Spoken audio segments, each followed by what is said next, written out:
Good morning all of you. TIU classes की 1 जून की current affairs की क्लास में आपका स्वागत है। दोस्तों आइए सीधा टॉपिक शुरू करते हैं। ये लिखा है पुंटियस सेक्टस। फर्स्ट पॉइंट पे लिखा है पुंटियस सेक्टस। ये पूछा जाता है कि पुंटियस सेक्टस क्या है, तो आपका आंसर होगा ये मछली की एक प्रजाति है। पुंटियस सेक्टस मछली की एक प्रजाति है जो कि तमिलनाडु में पाई जाती है। समझ लें आप, पुंटियस सेक्टस जो है मछली की एक प्रजाति है जो कहाँ पाई जाती है, तमिलनाडु में पाई जाती है। चलिए अगला पॉइंट देखते हैं कि स्पेस एक्स स्पेस एजेंसी है, ये कहाँ की है, अमेरिका की। स्पेस एक्स स्पेस एजेंसी ने कोविड-19 के दौर में, अभी जो चल रहा है दौर वो कौन सा चल रहा है, कोविड-19 का दौर चल रहा है, तो स्पेस एक्स स्पेस एजेंसी ने कोविड-19 के दौर में अंतर्राष्ट्रीय अंतरिक्ष केंद्र में 2 लोगों को भेज के कीर्तिमान स्थापित किया है। समझ लें आप, स्पेस एक्स एक प्राइवेट एजेंसी है, वो भी अमेरिका की, ठीक है ना।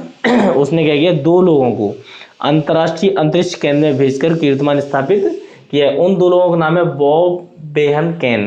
पहले का नाम है बॉब बेहन केन और दूसरे का डग हर्ले, ठीक है। ये 2 लोग हैं। अच्छा ये क्या है ना, स्पेस एक्स जो थी आपकी अमेरिकी एजेंसी, अमेरिकी स्पेस एजेंसी है, ठीक है। इसकी स्थापना जो हुई थी 6 मई 2002 को हुई थी। कब हुई थी, 6 मई 2002 को हुई थी। इसका जो हेडक्वार्टर है, इसका जो हेडक्वार्टर कहाँ पे, कैलिफोर्निया में। कैलिफोर्निया मतलब यूएसए, ठीक है ना। कहाँ पे, कैलिफोर्निया में। और इसके जो सीईओ हैं एलन मस्क। एलन मस्क इसके सीईओ है, किसकी, स्पेस एक्स की। समझ लें आप, स्पेस एक्स ने अभी हाल ही में कोविड-19 के दौर में अंतर्राष्ट्रीय अंतरिक्ष केंद्र में 2 लोगों को भेज दिया है, ठीक है ना। तो उससे क्या है ना, नया कीर्तिमान स्थापित हो गया। ये प्राइवेट पहली एजेंसी थी जिसने अंतर्राष्ट्रीय अंतरिक्ष केंद्र में 2 लोगों को भेजा है, ठीक है ना। चलिए आगे देखते हैं। G7 सम्मेलन।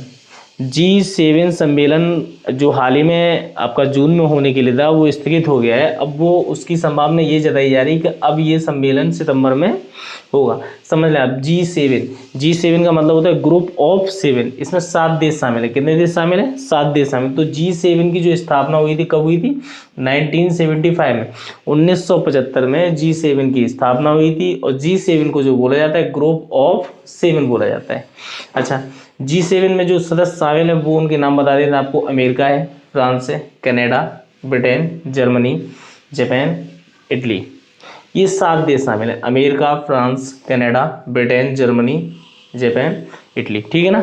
चलिए इसकी जो स्थापना हुई कभी, तो 1975 में। अब ये जून 2020 में जो होने के लिए था, अब वो कब होगा, लगभग सितंबर में संभावना जलाई जा रही है। अगर कोविड-19 का दौर ठीक रहा तो सितंबर में, नहीं तो फिर आगे भी बढ़ सकता है, ठीक है ना। चलिए आगे देखते हैं। पाक डीए स्टील्थ बॉम्बर।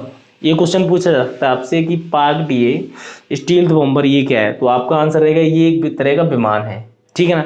इसमें क्या है ना, अभी हाल ही में रसिया ने इसका निर्माण शुरू किया है, रूस ने इसका निर्माण शुरू किया। आपसे क्वेश्चन पूछा जा सकता है कि पाक डीए स्टील्थ बॉम्बर क्या है, तो आपका आंसर क्या है, ये विमान है, ठीक है ना।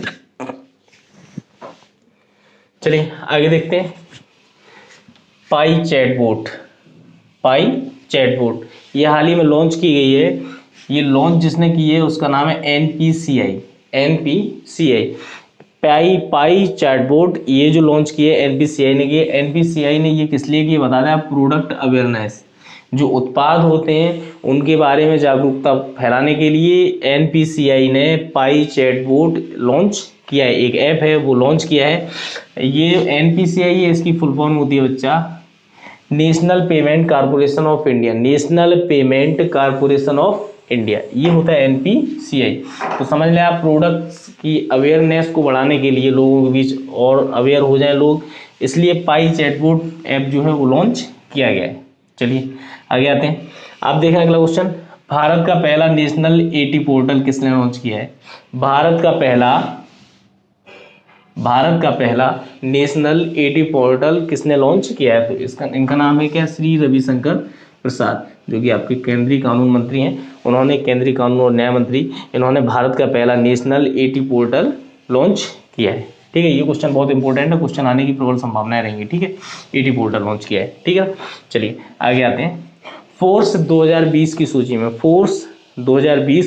में टॉप 100 में टॉप 3 सबसे अधिक कमाई करने वाले खिलाड़ी कौन से। अगला क्वेश्चन हमारा ये कि फोर्स 2020 के आंकड़ों के अनुसार टॉप 100 में टॉप 3 खिलाड़ियों की उनकी सूची बताएं जो सर्वाधिक कमाई करते हैं। तो सबसे नंबर 1 पे हैं आपके रोजर फेडरर।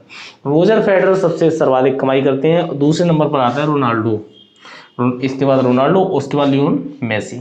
समझ लें आप कि फोर्स 2020 ने जो अपनी आंकड़ा जारी किया है उसके अनुसार नंबर 1 पे आते हैं रोजर फेडरर, नंबर 2 पे आते हैं रोनाल्डो, नंबर 3 पे आते हैं मेसी। अच्छा, अगर गर्ल्स की बात करें,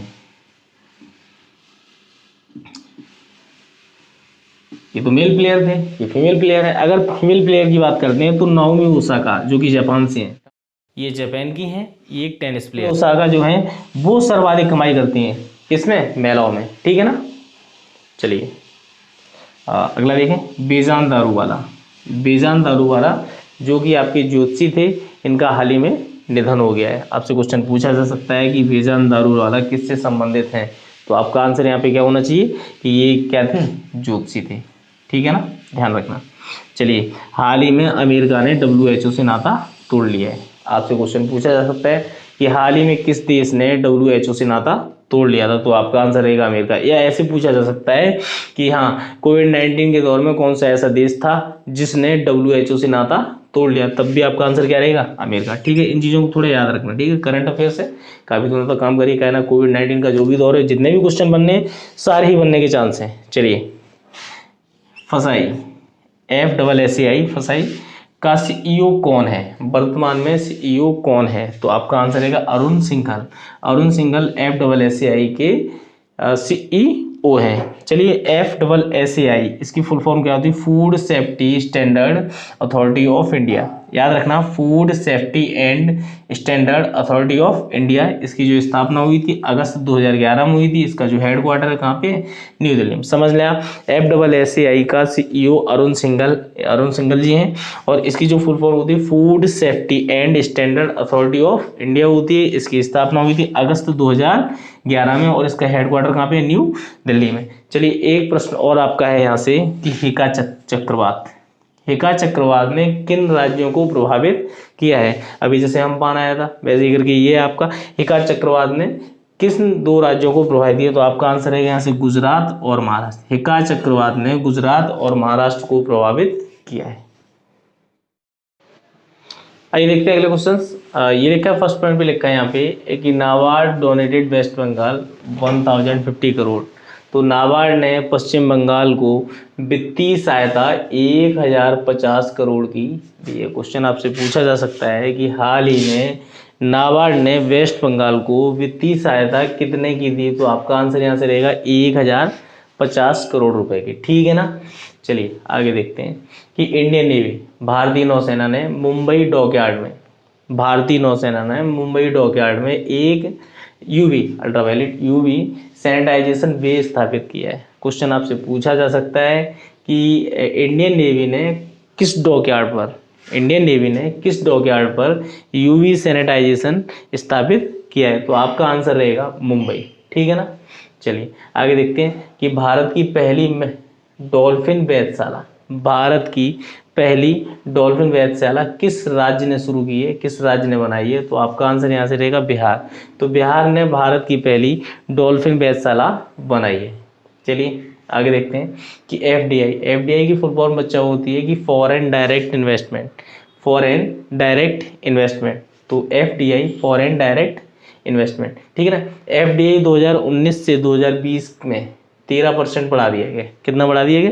13% बढ़ा दिया गया। तो अब 13% बढ़ा दिया गया, तो अब ये कितना हो गया है, तो ये आंसर आपसे पूछा जा सकता है। तो आपका आंसर यहाँ पर रहेगा 49.97, 49.97 अरब डॉलर, 49.97 अरब डॉलर। ये जब से एफडीआई में 13% की वृद्धि हुई तब से ये इतना बढ़ गया है, ठीक है ना। चलिए आगे आते हैं कि हाल ही में गोमती रिवर पर, हाल ही में गोमती रिवर पर एक अंतर्देशीय जलमार्ग बनाया गया है। समझ लें आप, हाल ही में गोमती रिवर पर एक अंतर्देशीय जलमार्ग बनाया गया है। इससे त्रिपुरा को जोड़ा जा रहा है और दाऊदकांडी सिटी है, दाऊद कांडी सिटी है, इसे जोड़ा जा रहा है। तो समझ लें आप कि गोमती रिवर पर एक अंतरदेशीय जलमार्ग बनाया जा रहा है। इसमें क्या है ना, इसमें त्रिपुरा को और दाऊद कांडी, तो दाऊद कांडी जो सिटी है वो आपका कहाँ का है, बांग्लादेश का है। तो समझ लें आप एक अंतरदेशीय जलमार्ग बनाया गया है गोमती रिवर पर। क्वेश्चन आपसे पूछा जाएगा कि इससे किस राज्य को जोड़ा गया, तो आपका आंसर रहेगा त्रिपुरा। और बांग्लादेश का कौन सा शहर जुड़ा है, तो आपका आंसर रहेगा दाऊद कांडी। ठीक है ना। चलिए हाल ही में देखते हैं, हाल ही में भी जो यस बैंक दिवालिया हुई थी उसने तो कितना बड़ा कांड कर दिया। तो देखा डिश टीवी में 24.19% की भागीदारी खरीद ली है। किसने खरीदी है, यस बैंक ने। समझ लिया आप डिश टीवी में, डिश टीवी जो आपकी चलती है ना, अरे सड़क पे नहीं चलती है, टीवी में चलती है। डिश टीवी में 24.19% की हिस्सेदारी जो खरीदी है, किसने खरीदी है, यस बैंक ने खरीदी है। ठीक है ना। चलिए अब बात करते हैं इसकी। तो ये इसका स्थापना वर्ष है 2004 का, किसका, यस बैंक का। हेडक्वार्टर इसका मुंबई है। इसकी जो वर्तमान में अभी सीईओ हैं वो आपकी प्रशांत कुमार हैं। तो प्रशांत कुमार सीईओ हैं किसके, यस बैंक के। समझ लें 2004 की स्थापना थी इसकी, हेडक्वार्टर मुंबई है, और ये प्रशांत कुमार कौन है यहाँ के, सीईओ। चलिए आगे देखते हैं कि हाल ही में किस राज्य ने कोविड-19 की निगेटिव रिपोर्ट सर्टिफिकेट कंपलसरी किया है। वो उस राज्य का नाम है आपका गोवा। समझ लें गोवा ने कोविड-19 की निगेटिव रिपोर्ट ही नहीं लेके चले, वो सर्टिफिकेट आपको लेके चलना है कि हाँ कि हम निगेटिव हैं किसमें, कोविड-19 की जांच में। ठीक है ना। तो समझ आप कोविड-19 की जांच का रिपोर्ट सर्टिफिकेट चाहिए, कहाँ चाहिए, गोवा में चाहिए, वो भी कंपलसरी कर दे। कभी बीच पे जाओ ना आगे, ध्यान रखिए इस बात का। ठीक है।